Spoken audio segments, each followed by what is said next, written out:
Boa tarde, caros participantes do grupo Taubaté SP.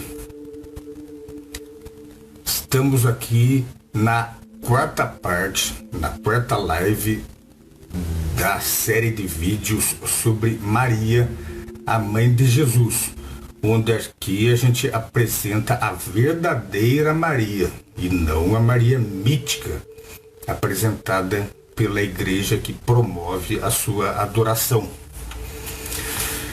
Nesta quarta parte, a gente vai ver sobre um assunto que é muito comentado entre os fiéis que acreditam que Maria foi concebida sem pecado. Na primeira live deste assunto, nós já abordamos de forma superficial sobre o nascimento de Maria, né? Nós situamos Maria, quem foi Maria, de quem ela era filha, né? E vimos que é ilógico considerar que Maria tivesse sido concebida miraculosamente, né? Ela era uma pessoa comum, de uma família comum, né? Que tinha recebido, como tantas outras pessoas, uma missão divina que faz parte do aspecto geral do assunto bíblico, que é a restauração do reino de Deus aqui na terra. E ela então gerou o seu filho, através do qual este reino será restabelecido. Hoje a gente vai abordar o assunto da concepção da Maria, que é considerada sem pecado durante a sua vida inteira, de uma forma mais profunda.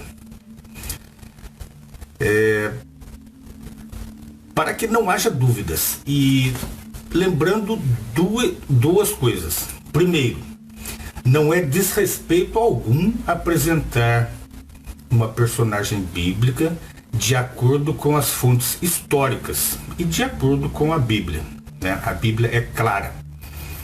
A Bíblia foi escrita por pessoas comuns para pessoas comuns.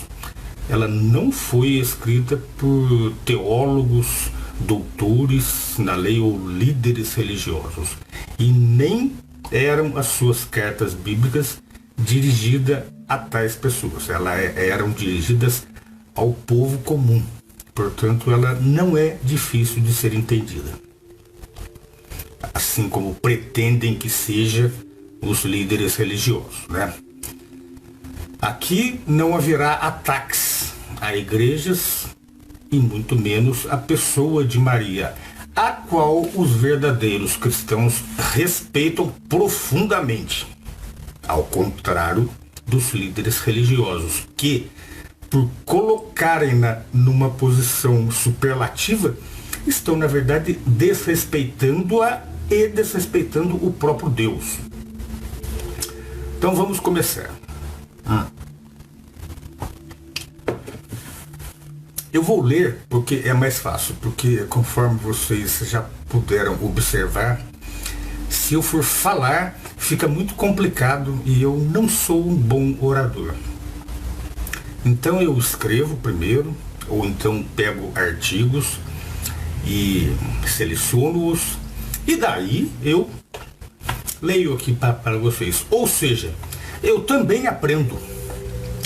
O que eu vou falar aqui não veio de mim. Não. Eu também estou aprendendo junto com vocês. Vamos lá? Bom, foi Maria concebida imaculadamente?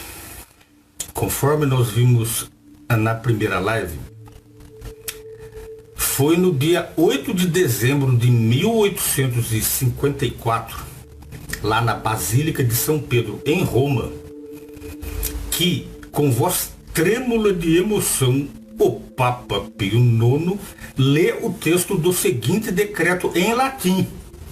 Ou seja, o povão não entendeu o que ele leu. A tradução do que ele falou é assim: nós declaramos pronunciamos e definimos que a doutrina que diz que a muito bendita Virgem Maria, no exato momento da sua concepção, foi preservada imaculada de toda a mancha do pecado original, pela graça e pelo privilégio singulares que lhe foram concedidas pelo Todo-Poderoso Deus, através dos méritos de Jesus Cristo, Salvador da humanidade. Esta é uma doutrina revelada por Deus e, por conseguinte, deve ser firme e constantemente crida por todos os fiéis. Ou seja, isso passou a ser um dogma da igreja, um dogma não opcional, mas só foi a partir de 1854. Antes disso, ninguém se discutia que Maria tinha ou não pecados. Desde então, este dogma tem sido imposto a todos os católicos. E a festa da Imaculada Conceição tem sido celebrada em todo o mundo católico, anualmente em 8 de dezembro. Esta doutrina não deve ser confundida com o que é chamado de nascimento virginal. A chamada Imaculada Conceição, que é esta tese que nós estamos considerando, diz respeito à concepção e ao nascimento de Maria, ao passo que o nascimento virginal relaciona-se com o nascimento milagroso de Jesus, que é outra história. Que Maria era virgem ao conceber e dar à luz a Jesus é claramente declarado nas Escrituras Sagradas. Vocês podem conferir isso aí lá em Mateus capítulo 1, dos versículos 18 ao 23, e em Lucas capítulo 1, versículos 34 e 35. Mas mostram as Escrituras que a própria Maria nasceu perfeita e livre do pecado herdado? Vamos ver. Maria, ela era desconhecida na primitiva história da igreja. Sob o cabeçalho Imaculada Conceição, a Enciclopédia Católica admite: nenhuma prova direta ou categórica e convincente do dogma pode ser apresentada com base nas Escrituras. Assim, como foi que a Igreja Católica Romana apresentou esta ideia ao seu dogma? Por que uma religião que afirma existir há quase 2000 anos esperou até 1854 para tornar a Imaculada Conceição uma crença obrigatória para todos os católicos? A Enciclopédia Católica diz, ou seja, não somos nós que estamos falando aqui, é a própria literatura católica. Ela nos diz: com respeito à imunidade do pecado de Maria, os padres antigos são muito cautelosos. Os padres gregos nunca discutiram formal ou explicitamente o assunto da Imaculada Conceição. O fato é que vários dos mais primitivos padres da igreja gregos, que eram gregos, como Orígenes, que viveu entre 185 a 254, Basílio o Grande, e Crisóstomo, expressaram conceitos contrários à crença de que Maria foi concebida imaculadamente, isto é, que estava livre da mancha do pecado original. E Agostinho, hoje considerado santo, considerado o maior dos antigos padres latinos, expressou conceitos similares. Ou seja, a própria base da igreja não considerou Maria como estando livre dos pecados, nas quais a humanidade inteira está espalhado, porque nós herdamos essa mancha do pecado de Adão. Todos somos filhos de Adão, né? Como pode uma forma defeituosa produzir bolinhos perfeitos, né? Não tem jeito, né?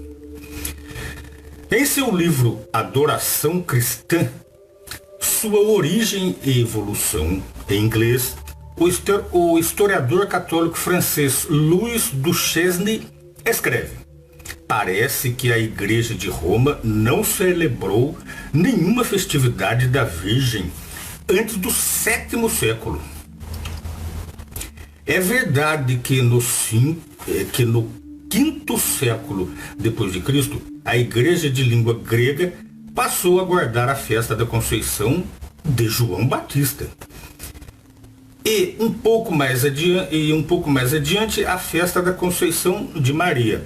Mas a Enciclopédia Católica novamente admite: ao comemorarem a festa da Conceição de Maria, os gregos cristãos da antiguidade não achavam absurdo celebrar uma concepção de que não foi imaculada, conforme deduzimos da festa da Conceição de São João. Para os gregos ortodoxos de hoje, porém, a festa significa muito pouco. Continuam a chamá-la de Conceição de Santa Ana, tradicionalmente considerada a mãe de Maria, conforme nós já vimos na primeira live, indicando inintencionalmente, talvez, a concepção ativa, sexual, que certamente não foi imaculada, certo? Ou seja, eles estavam querendo dizer que as relações sexuais que a mãe de Maria, tradicionalmente a Ana, teve com seu marido para gerar Maria, eram puras, né? O sexo, conforme nós já vimos aqui numa outra live passada, não é pecado, certo? É uma condição humana, desde que seja feito dentro do casamento, certo? Mas a Igreja considera que estas relações sexuais, mesmo entre marido e mulher, são pecadores, né? São pecados. Notamos então que as festividades em honra de Maria se originaram na Igreja Oriental ou grega e que não foram adotadas pela Igreja Romana ou Latina antes do 7º século depois de Cristo. E, embora comemore uma festa da Conceição de Maria, a Igreja Ortodoxa grega não considera que a concepção dela tenha sido imaculada. E isso aí deu uma grande controvérsia, né, entre a Igreja Católica, que sempre foi dividida na parte oriental e na parte ocidental. Todos esses textos estão sendo retirados da própria Enciclopédia Católica. Não é a gente que está criando aqui. Vocês podem conferi-la depois. Conforme na descrição deste vídeo, eu vou passar o que está sendo lido aqui por escrito. E vocês podem conferir as fontes, né? E eu também confiro também, certo? A Enciclopédia Católica admite que o surgimento da doutrina da Imaculada Conceição foi demorado e nada fácil. Ela diz: originalmente a Igreja comemorava apenas a festa da Conceição de Maria, assim como guardava a festa da Conceição de São João, sem discutir a imunidade do pecado. Com o passar dos séculos, essa festa tornou-se a festa da Imaculada Conceição, à medida que a argumentação dogmática produzia ideias preciosas e corretas, e à medida que a tese das escolas teológicas, respeitante à preservação de Maria contra toda a mancha do pecado original, ganhava força, ganhava progressivamente força, né? Sim, a doutrina da Imaculada Conceição de Maria só foi formulada depois de séculos de argumentação dogmática. Levou centenas de anos para que a tese das escolas teológicas ganhasse força e fosse finalmente adotada. Em seus artigos sobre Imaculada Conceição, obras de referência católicas aprovadas, contém várias colunas de matéria sobre com o subtítulo A Controvérsia ou A Grande Controvérsia. Falam de tímidos começos da nova festa da Inglaterra no século XI d.C. Após conquistarem a Inglaterra em 1066, os normandos a aboliram, taxando-a de produto de estreita simplicidade e ignorância. Na França, o santo católico Bernardo de Clairvaux opôs-se publicamente a ela. No século XIII, o santo Tomás de Aquino, considerado o principal filósofo e teólogo da Igreja Católica, opôs-se à doutrina da Imaculada Conceição de Maria, à base de que Maria foi redimida por Jesus como o restante da humanidade pecadora.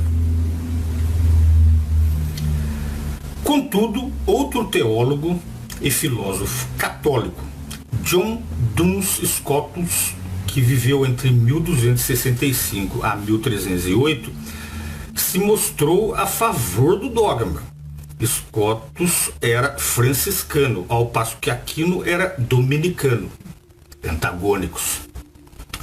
Assim, ao longo dos séculos, a doutrina da Imaculada Conceição foi motivo de discórdia entre essas duas ordens da Igreja Católica Romana.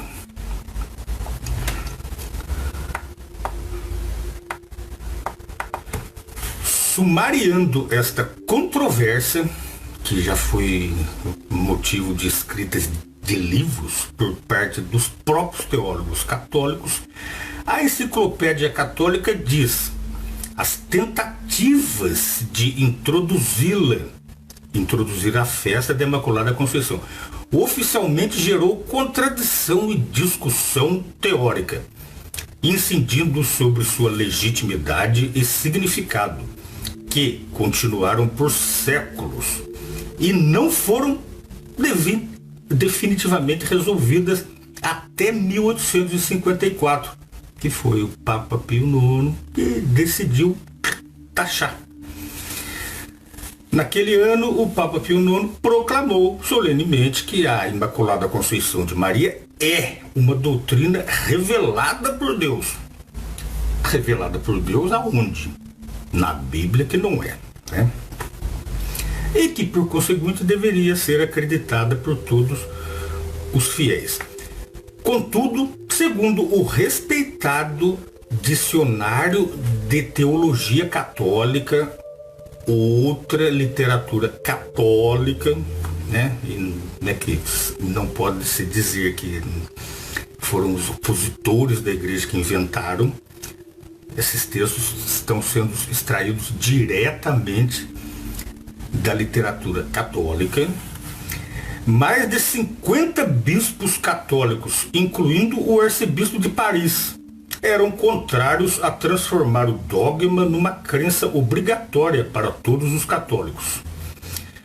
Johann Dollinger, o principal teólogo católico da Alemanha no século XIX, declarou sem rodeios: nós rejeitamos a nova doutrina romana da Imaculada Conceição da Bendita Virgem Maria, porque é contrária à tradição dos primeiros 13 séculos, que diz que somente Cristo foi concebido sem pecado.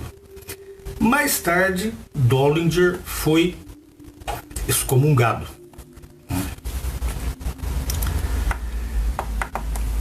Mas essa teoria da Imaculada Conceição, ela não veio por si própria, não. Ela é um produto de uma outra doutrina igualmente controversa. ela foi um subproduto da doutrina da Trindade, uma doutrina antibíblica também, conforme nós veremos numa outra live aqui, qualquer dia desses. Porque a hierarquia católica insistiu em impor essa doutrina controversial a todos os católicos? O dogma da Imaculada Conceição é um exemplo típico dos dilemas que uma religião cria para si mesma, quando se desvia das claras verdades delineadas na Bíblia. Uma doutrina não bíblica leva a outra doutrina não bíblica. Pesquisas revelam que a adoração de Maria se origina do dogma da Trindade. Como? Tudo remonta ao quarto século depois de Cristo. Em 325, o imperador Constantino, que na época nem era cristão batizado, organizou o Concílio de Nicéia para resolver o debate tecnológico sobre a Trindade.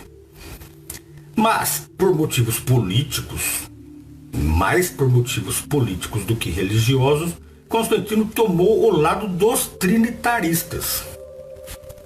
Ou seja, quem pesou para que hoje em dia o Deus seja 3 pessoas foi Constantino, um imperador pagão, adorador do Deus Sol chamado Mitra.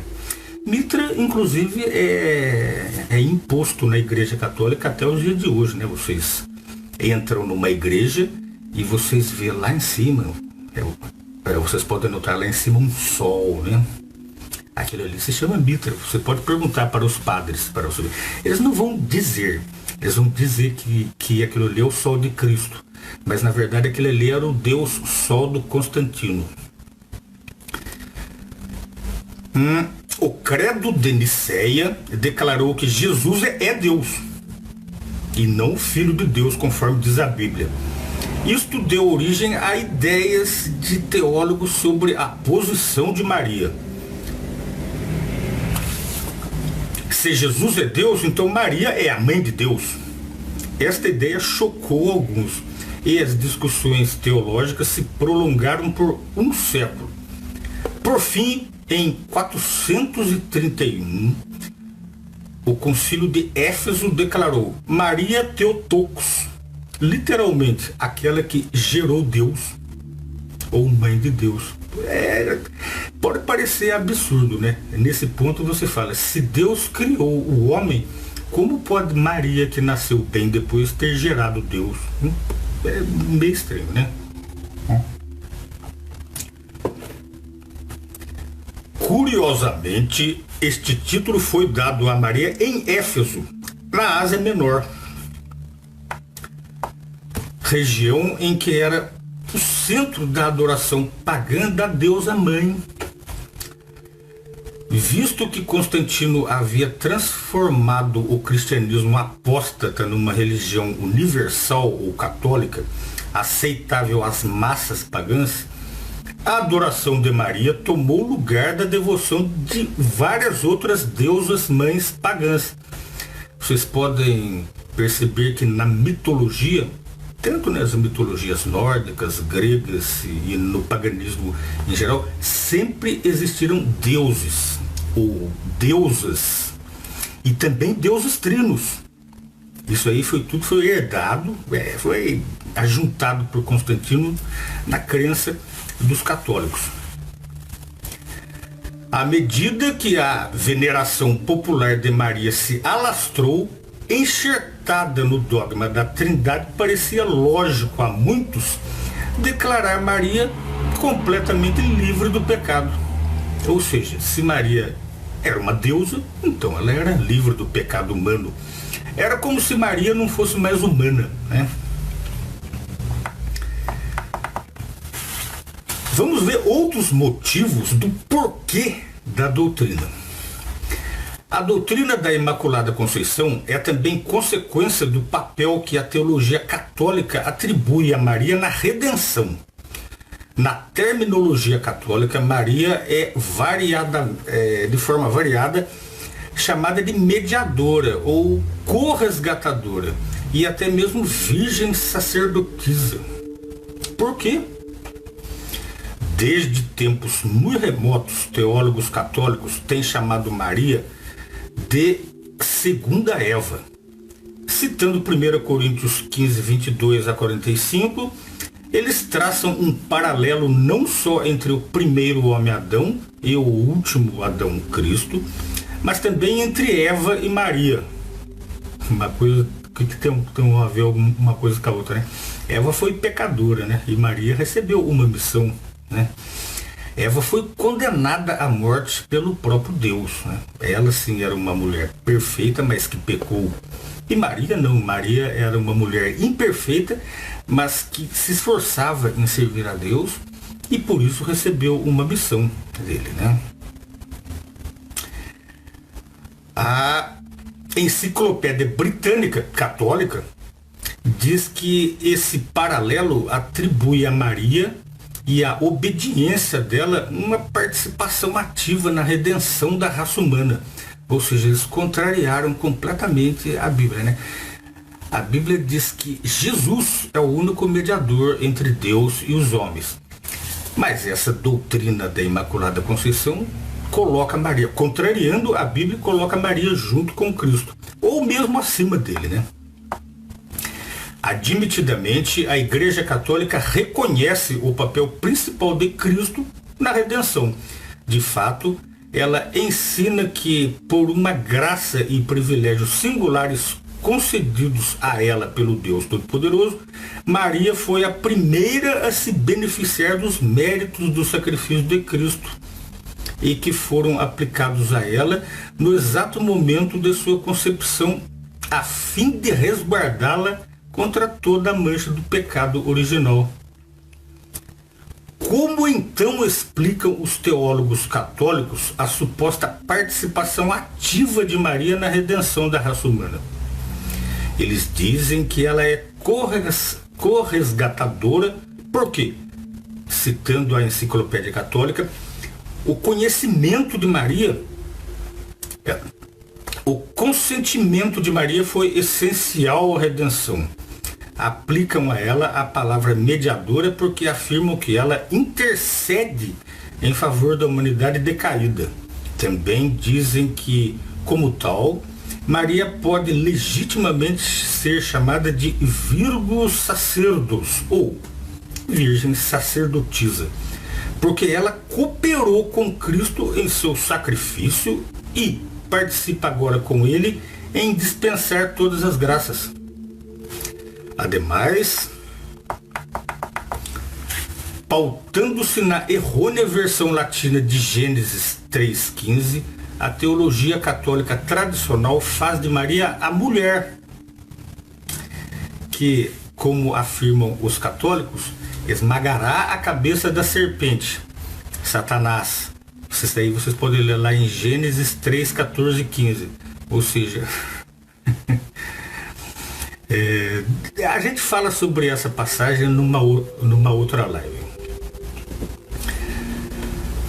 Afirma-se que para derrotar Satanás, Maria precisa ser absolutamente imune ao pecado.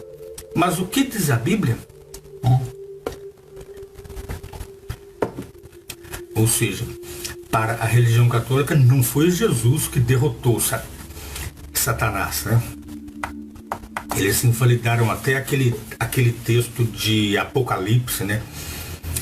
Em que Miguel e seus anjos batalharam no céu e expulsaram Satanás de lá.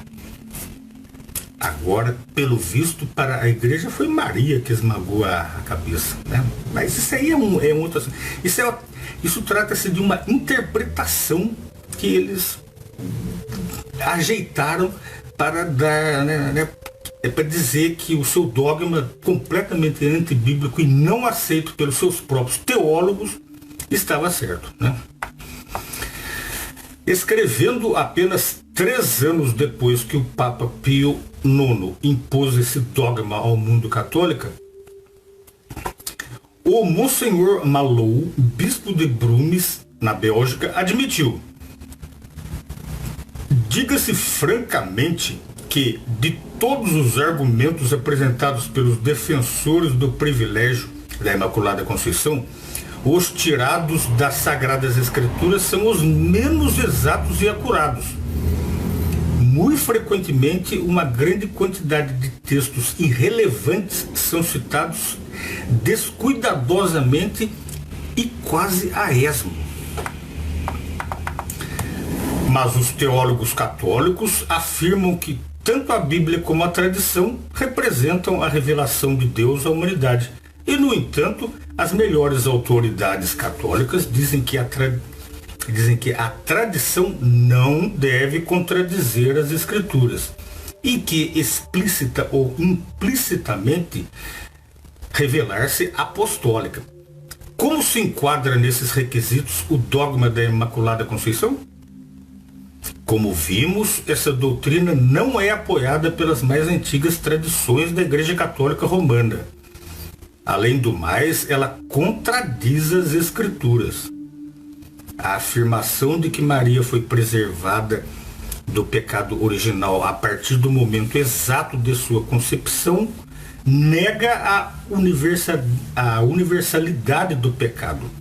O apóstolo Paulo disse claramente: como por meio de um só homem entrou o pecado no mundo, e pelo pecado a morte, e assim a morte passou a todos da humanidade, porque todos pecaram.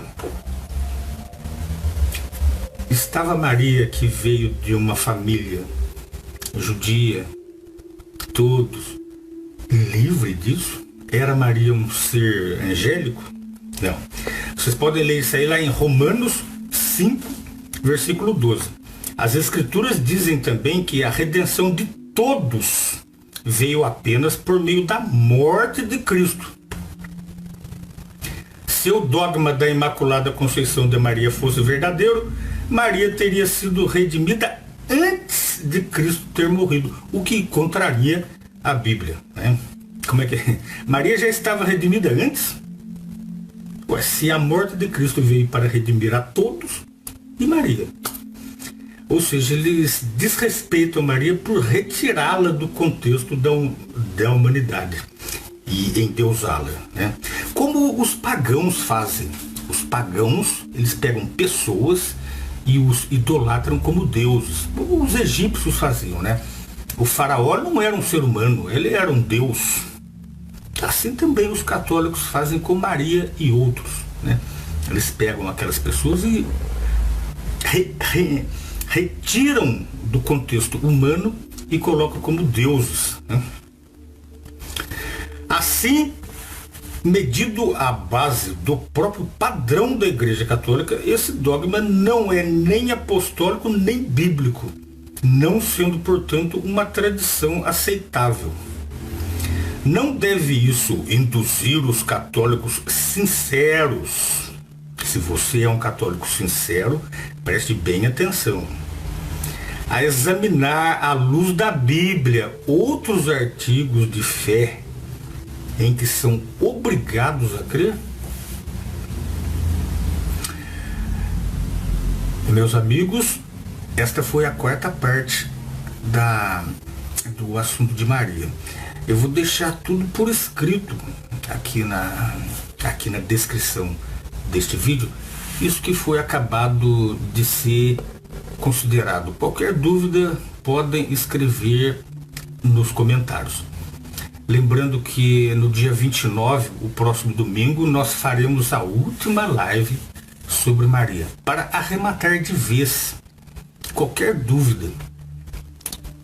E a próxima live também será feita de uma maneira menos técnica, direcionada para as pessoas mais simples entenderem. Porque a palavra de Deus, ela é simples. E ela foi dirigida às pessoas comuns. E não é complicada para ser entendida, viu?